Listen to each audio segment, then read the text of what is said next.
नमस्कार। आज मैं आपके नन्हे मुन्नों के लिए एक बहुत ही गरीब परिवार से एक छोटे से बच्चे की कहानी लेकर ऐसी कहानी लाई हूँ जो दिल को छू जाएगी। रमज़ान का महीना था और ईद आने वाली थी। सभी बच्चे ईद के लिए उत्सुक थे। एक साधारण से परिवार में हामिद नाम का एक बच्चा भी था। उसके माता पिता नहीं थे। वह अपनी दादी के साथ रहता था। हामिद भी मन में तो खुश था, लेकिन उसे ये पता था कि उसके पास इतने या उसकी दादी के पास इतने पैसे नहीं हैं कि ईद की खुशियाँ मना सके। छोटा सा बच्चा इतना समझदार था। धीरे धीरे करते हुए रमज़ान समाप्त हो गए और एक दिन वह आ ही गया जब सब बच्चे मिलकर के ईदगाह जाने की तैयारी करने लगे। हामिद की दादी ने एक पुराना जोड़ा संदूक से निकाला और उसको थोड़ा सा सिल करके ठीक किया और उसने अपने पोते को पहनने के लिए वही जोड़ा दे दिया, क्योंकि सब बच्चे ईद के दिन नए कपड़े पहन कर जाते हैं। वहाँ बच्चा हामिद जब जाने लगा तो उसकी दादी ने अपने चुन्नी के पल्लू से खोल करके उसको 5 पैसे दिए। कहने लगी, बेटा तू भी इन पैसों से अपने लिए कुछ मिठाई लेकर के खा लेना। बच्चे ने कोई जवाब नहीं दिया और वो 5 पैसे लेकर के मुट्ठी में बंद करके अपने दोस्तों के साथ ईदगाह की तरफ चल दिया। सभी बच्चे मोहल्ले के मिलकर के हामिद के साथ ईदगाह चले गए। वहाँ जाकर के बच्चों ने कुछ मिठाइयाँ, कुछ खिलौने, अनेकों प्रकार की चीज़ें खरीदी। वो बार बार हामिद से भी कहते रहे कि तुम भी कुछ खरीदो ना, तुम भी कुछ खरीदो ना। लेकिन हामिद के पास इतने पैसे नहीं थे कि वो उनके साथ साथ हर चीज़ खरीद पाता। हामिद ने चुपचाप रह करके उनके साथ साथ चलता रहा। उन लोगों ने हामिद को खाने के लिए मिठाई भी दी, लेकिन उसने किसी की कोई भी चीज़ हाथ में नहीं ली, किसी का दिया हुआ कुछ खाया नहीं और पूरा ईदगाह का मेला घूम लिया। जब बच्चे खिलौने लेने लगे तो किसी ने सिपाही लिया। कहने लगा, देखो ये मेरा सिपाही है, कैसे इसके हाथ में बंदूक है, ये देश की रक्षा करता है।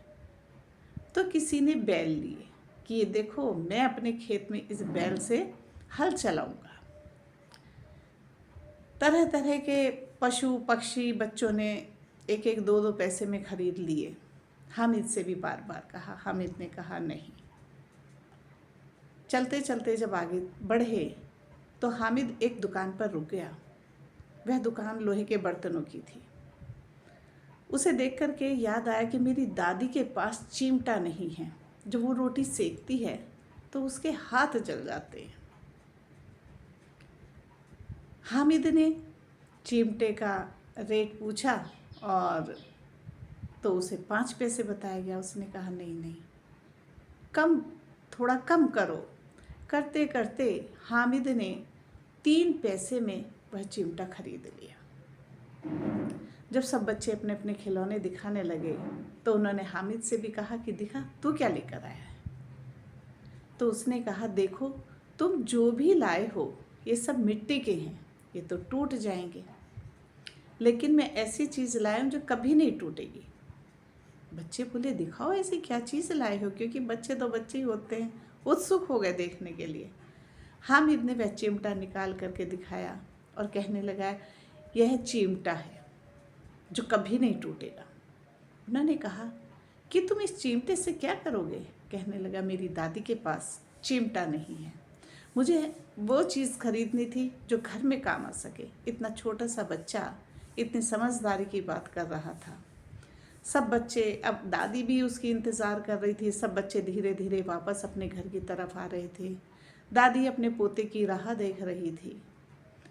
थोड़ी देर बाद उसको हामिद आता हुआ दिखाई दिया और उसने उससे पूछा कि तुम क्या लेकर आए हो, घूम आए मेला? तो हामिद ने कहा, हाँ दादी, मैं मेला घूम आया।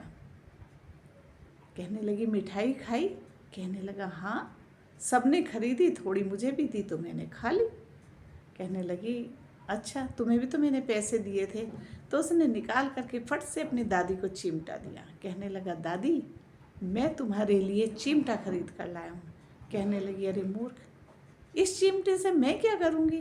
कहने लगा, नहीं दादी, जब आप मेरे लिए खाना बनाती हैं, रोटियां सेकती हैं, तो आपके हाथ जल जाते हैं, वो मुझसे देखा नहीं जाता था।